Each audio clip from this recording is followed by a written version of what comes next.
Welcome to Lesson 17 of the Role of the Priests in the Kingdom of the Divine Will. We are on Part 2, Priests, Subsection 2, New Way for Priests to Conduct Themselves, Portion 6. We are continuing from the same document that was taken in Lesson 16, Chapter 3, Ongoing Formation, but it was misrepresented in the last lesson as coming from John Paul II on April 8th, 1979. That is incorrect.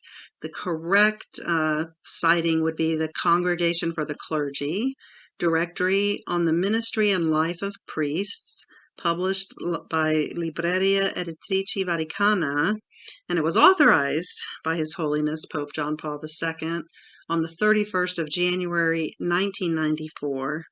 Where he approved the directory and authorized its publication. This directory was then signed by Cardinal Jose T. Sanchez. He's the prefect of the Congregation for the Clergy at the time, and he is the titular Archbishop of Grado, Grado. Chapter 3, Ongoing Formation, number 76. Spiritual Formation. Keeping in mind all that has been said with regards to spiritual life, we limit ourselves here to presenting some practical means of formation. Above all, it would be necessary to deepen the understanding of the principal aspects of priestly existence, especially referring to the biblical, patristic, and hagiographic teachings in which the priest must continually update himself, not only by reading good books, but also by participating in courses of studies, congresses, and so forth. Specific sessions may be dedicated to the care exercised in the celebration of the sacraments, as well as to the study of questions of spirituality, such as Christian and human virtues, ways of praying, rapport between spiritual life and liturgical ministry, pastoral ministry, and so forth. More particularly, it is hoped that each priest, perhaps during spiritual retreats, would develop a concrete plan of life, possibly in agreement with his own spiritual director. The following points may be indicated.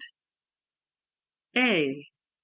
Daily meditation on the Word, or on a mystery of the faith, and for the purposes of this book, on the Book of Heaven. B. Daily personal encounter with Jesus Christ in the Eucharist, apart from the devout celebration of the Holy Mass. C. Marian devotion, in parentheses, rosary, consecration or offering, intimate conversation, closed parentheses. D. Periods of doctrinal formation. E. Due rest. F. Renewed effort to put into practice the indications of the bishop and to verify his convictions of adherence to the magisterium and to ecclesiastical discipline. G. Care for his communion and friendship with other priests. Number 77. Intellectual formation. Considering the enormous influence which humanistic and philosophical trends have on modern culture, as well as the fact that some priests have not received an adequate preparation in such disciplines, and also because they come from different scholarly backgrounds, it is necessary that these meetings deal with the more relevant humanistic and philosophical themes, or those that are linked to the sacred sciences, particularly insofar as they benefit the exercise of the pastoral ministry.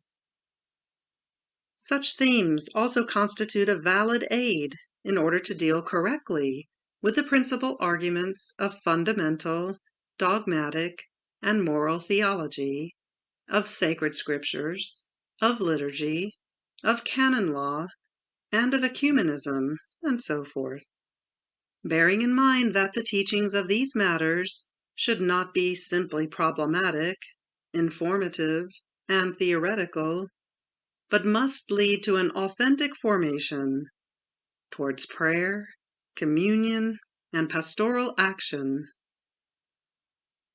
Things should be done in such a way that during priestly encounters, the documents of the magisterium may be studied together in a profound manner, under an authoritative guide, so that the unity of interpretation and practice, so useful in the work of evangelization, may be facilitated in the pastoral work of the dioceses.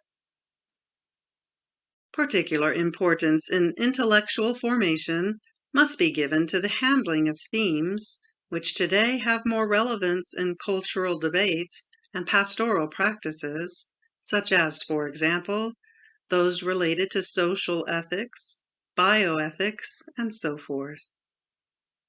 A special treatment must be reserved to the questions posed by scientific advances, which are especially influential to the mentality of contemporary men. Priests must be up to date and prepared to respond to questions that science may pose in its advancement. They should not fail to consult well-grounded and sound experts. It is of the greatest interest that the social doctrine of the Church be studied, deepened, and disseminated.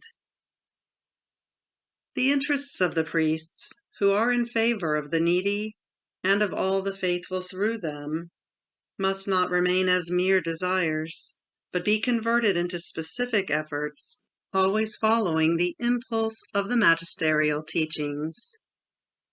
Today, more than ever, the Church is aware that her social message must find credibility in the testimony of works, first of all, in her internal coherence and logic. An indispensable demand for the intellectual formation of priests is the knowledge and use of the means of social communications. These means, if well used, constitute a providential instrument of evangelization, capable of reaching not only great masses of faithful, but also of leaving a mark on their minds and behavior. In this regard, it would be opportune that the bishop or the Episcopal Conference itself prepare programs and technical instruments appropriate for this goal. Conclusion. The Master of the harvest, who calls and sends workers to work in his field, coming from Matthew chapter 9, verse 38, has promised with eternal faithfulness, "I will give you shepherds after my own heart." This from Jeremiah chapter 3, verse 15. Book of Heaven, Volume 20, November 6, 1926. And once I have completed everything, I will entrust my kingdom to my priests, so that like second apostles of the kingdom of my will, they may be the criers of it. Book of Heaven, Volume 23, January 18th, 1928. I enjoy in seeing the interest that priests take in these writings that will form the kingdom of my will. This means that they appreciate the great good of them, and each one would want to keep such a great treasure with himself, to be the first to communicate it to others. And while the issue of who is going to win lasts, one approaches the other in order to consult one another on what to do. And I enjoy that more of my priests get to know that there is this treasure so great, of making known the kingdom of my divine will. And I use this to form the first priests of my coming kingdom of my Fiat.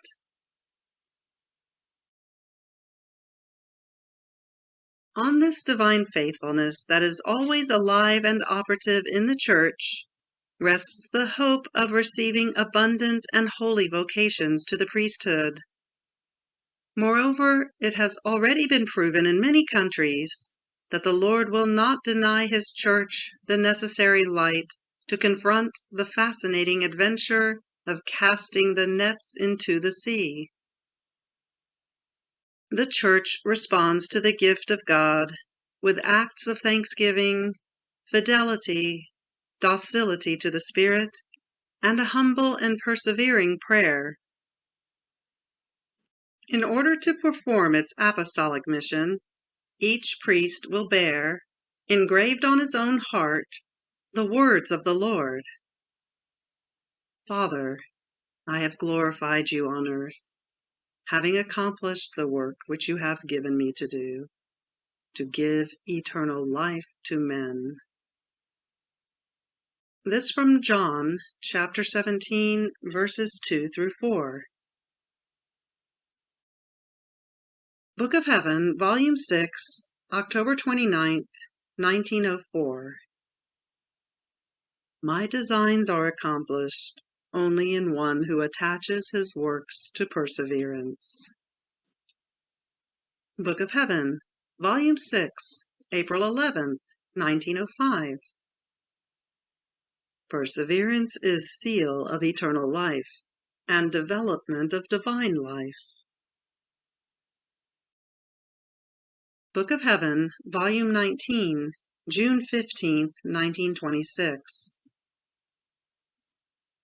And since my will wants to establish its kingdom in the midst of peoples, through you, I want to deposit this celestial doctrine in my priests as my new apostles, so that first I may form with them the link of connection with my will, and then they may transmit it into the midst of peoples.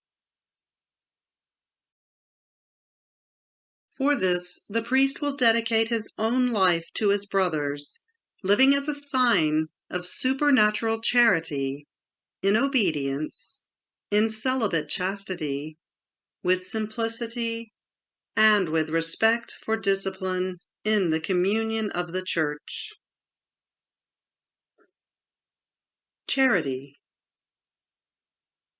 Book of Heaven, Volume 4, July 23rd, 1901. This is true charity, to destroy oneself in order to give life to others, to take upon oneself the evils of others, and to give me one's own goods. Obedience. Book of Heaven, Volume 2, October 3rd, 1899. Do you want to know what obedience is? Obedience is the quintessence of love. Obedience is the finest, the purest, the most perfect love, extracted from the most painful sacrifice, to destroy oneself in order to live again of God. Being most noble and divine, obedience tolerates nothing human in the soul, and nothing which does not belong to it. Therefore, all its attention is on destroying within the soul everything which does not belong to its divine nobility, that is, love of self.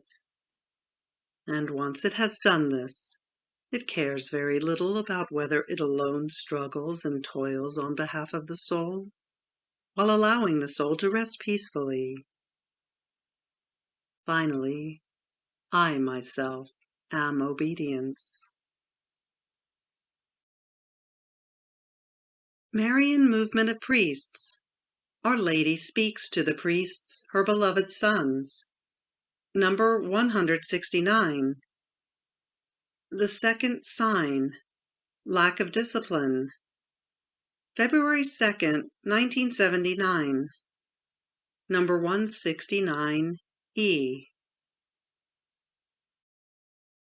Beloved sons, when I appeal to you to become littler in my arms, it is to make you like my child, Jesus, through docile and perfect obedience to the divine will.